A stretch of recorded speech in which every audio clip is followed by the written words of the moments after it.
Muito bem, pessoal, aqui quem fala com vocês é o Pablo. Bom, pessoal, nesse vídeo aqui vamos falar qual é o melhor banco para se comprar no ano de 2026. As ações do Banco do Brasil ou o Itaú Unibanco, tá? É uma dúvida de muitos investidores aqui no canal e também por várias pessoas que investem no setor bancário brasileiro, porque esses dois bancões são os melhores que a gente tem aqui no Brasil, mas qual, considerando hoje, pode fazer mais sentido para você. Então já fiquem comigo até o final desse vídeo, porque para quem ficar comigo até o final, eu vou revelar um segredo desses dois bancos, que eles podem estar muito baratos, pagarem bons dividendos e também se valorizarem fortemente na cotação. Inclusive os dois são as maiores posições da carteira do canal, o Banco do Brasil representando o top 1 e o Banco Itaú representando o top 2. Mas antes de falarmos sobre tudo isso, pessoal, já peço para que vocês se inscrevam no canal, até porque agora estamos com uma meta de atingir 10 mil inscritos aqui no canal, pessoal. E quanto mais esse canal crescer, mais eu posso proporcionar um conteúdo de qualidade para vocês, porque meu principal objetivo neste canal é fazer com que vocês atinjam a tão sonhada liberdade financeira. Então, pessoal, em contrapartida, vamos se inscrever no canal, compartilhe esse vídeo, deixe nos comentários sugestões e macetem o dando like, porque ajuda muito no engajamento. Quanto mais likes tiver, mais eu consigo perceber que vocês gostam do conteúdo abordado e eu trago tópicos parecidos aqui para vocês, tá bom? Sem mais enrolação, pessoal, vamos de fato aqui para o que interessa. Antes da gente falar desses dois bancões, a carteira do canal disparou, tá? Principalmente com a grande alta do Banco do Brasil e a grande alta das ações do Itaú, que já sobem mais de 23% desde o meu preço médio. Esses dois levaram a carteira aqui do canal para um novo marco histórico de patrimônio. Porém, é claro, quando a gente compara os dois bancos, acaba tendo aí diferenças bem importantes, tá? O Banco do Brasil, pessoal, antes da gente falar qual que é o melhor para comprar, qual que vai pagar mais dividendos, qual que pode ser a melhor decisão, isso aqui é uma escolha muito difícil, tá? Porque por um lado a gente tem um banco muito exposto ao agronegócio, que é excelente, tem uma carteira de crédito gigantesca, tem uma lucratividade muito acima da média, tem um ROI, retorno sobre o patrimônio líquido médio, na faixa de 15% ao ano e acaba se destacando em relação ao Itaú pelo retorno, porque no longo prazo, perceba que o dividendo médio do Banco do Brasil foi maior do que o Itaú, 8,5% ao ano na média, fora que desde o plano real, se você pega de uma lupa mais longa, o Banco do Brasil gerou mais retorno que o Itaú, isso é verdade, tá? Considerando dividendos, valorização, por ser um banco mais cíclico, exposto ao agronegócio, político, o mercado tende a pagar múltiplos mais baixos para o Banco do Brasil. Não é à toa que ele negocia com preço sobre valor patrimonial, mais ou menos aí com ágio em relação à sua média histórica. Fora também, pessoal, que além disso, o desconto de PL do Banco do Brasil acaba sendo mais baixo, mesmo com a queda no resultado neste ano. Hoje ele vale na bolsa 145 bi. Então, supondo que este ano vai encerrar em 20 bi, você ainda tem um PL de 7, enquanto o Itaú negocia com um PL de 9 a 10. Então, você sempre vai ter um desconto maior no Banco do Brasil. E por ele ser cíclico, pessoal, isso aqui traz uma nuance muito importante.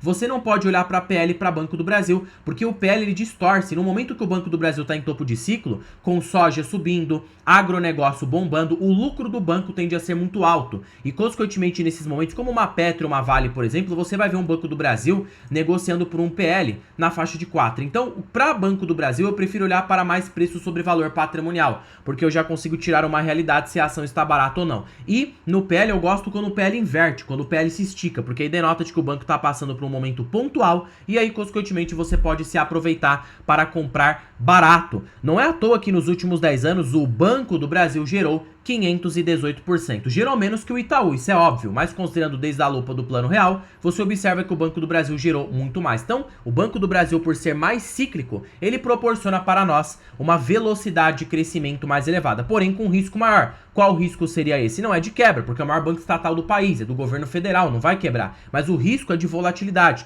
da sua carteira ficar derretendo, recebendo baixos proventos, porque num ciclo de baixo o Banco do Brasil vai pagar menos, mas nos ciclos de alta ele tende a performar muito bem. E por outro lado, a gente tem o Itaú Unibanco, que acaba sendo menos cíclico do que o Banco do Brasil. Por quê? Porque a carteira de crédito do Banco Itaú é muito voltada para alta renda, corporate. Então, os índices de inadimplência acabam sendo bem mais reduzidos, tá?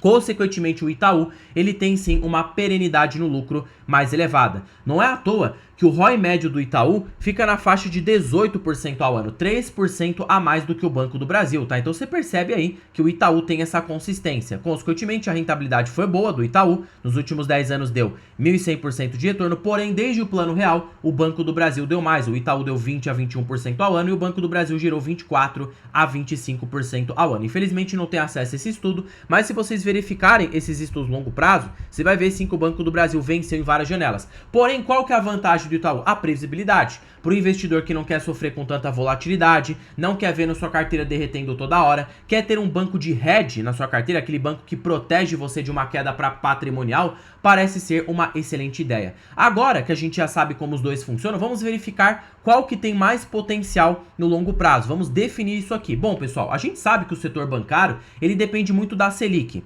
Tanto o Banco do Brasil quanto o Itaú. O Banco do Brasil, ele ganha por volume. Geralmente, quando a Selic está em baixa, o banco acaba expandindo a sua carteira de crédito a uma velocidade maior do que os seus concorrentes. Por quê? Porque, indiferentemente do spread, o Banco do Brasil, ele aumenta ali a carteira de crédito via aumento do agronegócio, via aumento dos seus clientes. Já o Itaú, por outro lado, ele não tem uma clientela tão grande quanto o Banco do Brasil, tá? O Banco do Brasil tem uma clientela maior. Porém, entretanto, todavia, o Itaú tem mais qualidade. Então, a carteira de spread dele acaba sendo maior. Então, com uma Selic em baixa, ele pode se beneficiar também com aumento de spreads e aumento da carteira de crédito. Fazendo aqui um cálculo bem chute mesmo, bem simples para vocês, para cada 1% de baixa na Selic, o Banco do Brasil cresce o seu resultado em 13% e o Itaú cresce em 8%, tá? Que acaba ficando muito bem. Mas aí é que tá, o lucro do Itaú já é gigantesco. Então, se você colocar 8% em cima de 50 bilhões, você tem aí, pessoal, um banco lucrando por 55 bi. O Banco do Brasil, que lucra 22 a 20 bilhões por ano com essa queda,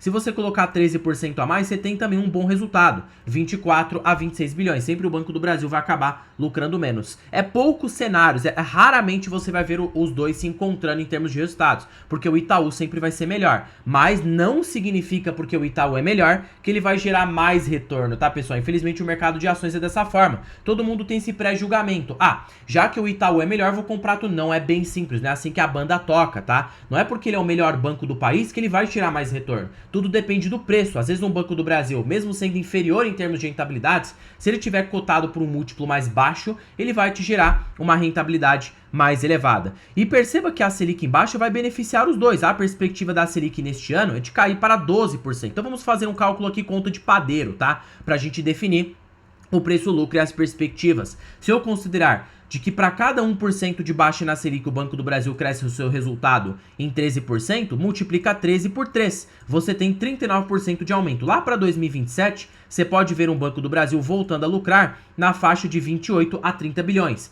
Então, o preço-lucro projetivo do Banco do Brasil poderia ser na faixa de 4,8, valor patrimonial ainda menor, de 0,80, porque, consequentemente, o Banco do Brasil pode aumentar o seu patrimônio líquido no período. Então, a ação poderia estar muito barata. E considerando pelo múltiplo do Graham, que acaba funcionando muito mais para empresas com demandas inconstantes, como o Banco do Brasil, você poderia ter aí um banco cotado por um preço justo, considerando a recuperação no resultado. A gente está trabalhando na ideia de recuperação. Se a recuperação já está barato, já pode se valorizar uns 100%. Ó, 22,5 vezes 5,23 vezes valor patrimonial lá para 2026, que já estamos neste ano, você pode ter um banco aí com preço justo de R$62. Até 65, supondo o aumento do patrimônio líquido. Então, se dividido aqui por 25, você tem um potencial de alta nas ações de 160%. Perceba que é uma alta bem expressiva. Por outro lado, o Itaú, supondo essa queda na Selic, então 8, né, que o lucro do banco cresce 8% para cada 1% de baixa. Você multiplica por 3, você pode ter um aumento no lucro líquido de 24%. Hoje o banco lucra 46 a 47 bilhões por ano. Já vai lucrar 51 bi em 2026. Então, você pode ter aí, ó, 51 bi mais 24, você pode ter um banco lucrando seus 60 bilhões lá para 2027, 58 bi se você quer ser um pouco mais conservador. Hoje o PL do Itaú é baixo. Se você considera este crescimento para 60 bilhões de lucro lá para os próximos anos, você tem um banco negociando por 8 vezes, é barato. A média histórica do Itaú é por 13, então você já tem desconto em relação à sua média. E pelo valor intrínseco do Buffett, para isso a gente vai precisar tirar o LPA futuro. Se ele vai lucrar 58 bilhões, né, e você tem aqui, ó, uma base acionária de 11, né, de 11,3, você tem 5,25 de LPA. Memorize bem esse número. O Buffett vislumbrava para empresas com demandas inelásticas um retorno de 8% ao ano. O Itaú cresce essa faixa de 8%, enquanto o Banco do Brasil cresce 10%, porque acaba sendo mais cíclico, tem explosões de lucros maiores em momentos de alta. Então você pega aqui, ó, 12 sobre 8, você tem 4. Coloca 5,25 dividido por 0,04, preço justo das ações do Itaú de R$130. Pra gente não ser tão otimista, você tem R$100 de preço justo, tá? Porque o Itaú já é naturalmente mais precificado. Então se você colocar aqui, ó, R$100 dividido por 43, você tem um potencial de alta de 132% na cotação. Perceba que há um potencial de alta de dobrar seu capital também. Só que perceba que fica ligeiramente menor que o Banco do Brasil. Justamente por quê? Porque o Itaú já é mais caro, pessoal. O mercado paga múltiplos maiores. Só que não é à toa. Ele paga múltiplos maiores pela qualidade que ele abrange. Então assim, qual dos dois está mais barato? Na minha opinião, vou fazer aqui 2 pontos, tá? Mais barato é o Banco do Brasil. Eu acho que o Banco do Brasil pode tirar mais rentabilidade, tanto via valorização como proventos. E a gente pode tirar isso pelo retorno embutido no preço da ação. Um menos payout no Banco do Brasil, vezes uma taxa de ROI de 15% ao ano, você tem 10,5%. Supondo um dividendo de 8,5% mais uma taxa de reaplicação, você tem aqui, né, consequentemente, ó, 10,5%, 8,5% de yield mais reaplicação, você tem uma rentabilidade anual composta. Então você, mais uma vez, você vai pegar o retorno do lucro, 10.000% ao ano,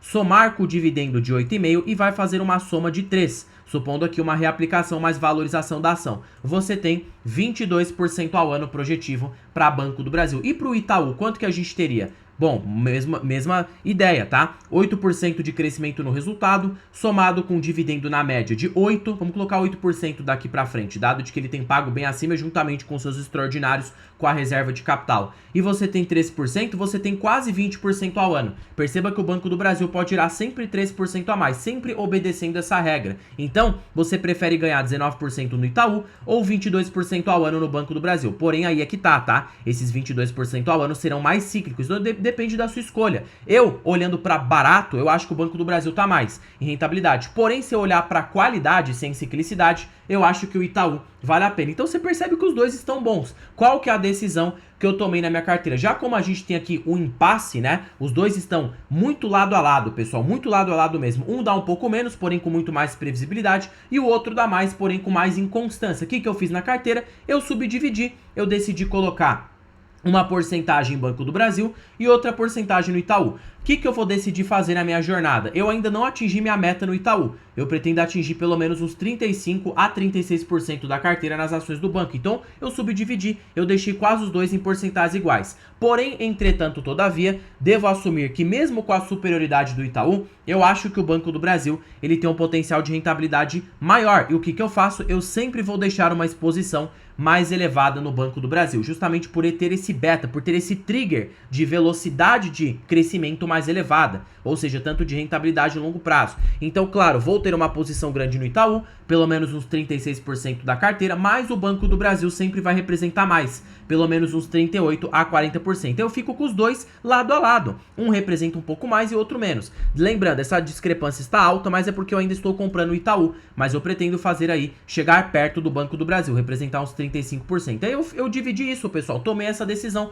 Por que não ter os dois? Se aproveitar dos melhores dos mundos, tá? Um é com muita qualidade, vai sempre crescer, e outro é mais cíclico. Pegando nos momentos de baixa, você consegue amplificar sua rentabilidade em muitas vezes, tá? E foi o que eu decidi na carteira pessoal de ações. Perceba que a rentabilidade da carteira tem sido muito boa fazendo essa estratégia, pegando boas ações e bons preços. Eu consegui, no longuíssimo prazo, mais de 20% ao ano na média, com muita tranquilidade. E acho que esses dois estão baratos, muito abaixo do preço justo, e vai aí, né, pagar bons dividendos para os investidores. O Banco do Brasil vai demorar um pouco para voltar, mas quando voltar, eu acho que vai ser de uma paulada só. Não é à toa que a gestão falou que pretende destravar dividendos extraordinários. Então, essa é a minha visão com o Itaú e com o Banco do Brasil, tá? Pablo, eu gostei muito do seu vídeo, só que aí é que tá. Tô começando a investir agora, precisava de uma ajuda, e pra mim, que já sou investidor mais avançado, precisava de algo que me poupasse tempo, que me trouxesse mais facilidade. Bom, pessoal, é por isso que pra vocês que ficaram comigo aí até o final desse vídeo, eu vou trazer aqui pra vocês algo imperdível. Eu estou falando da planilha das ações mais baratas da bolsa. Pessoal, essa planilha aqui,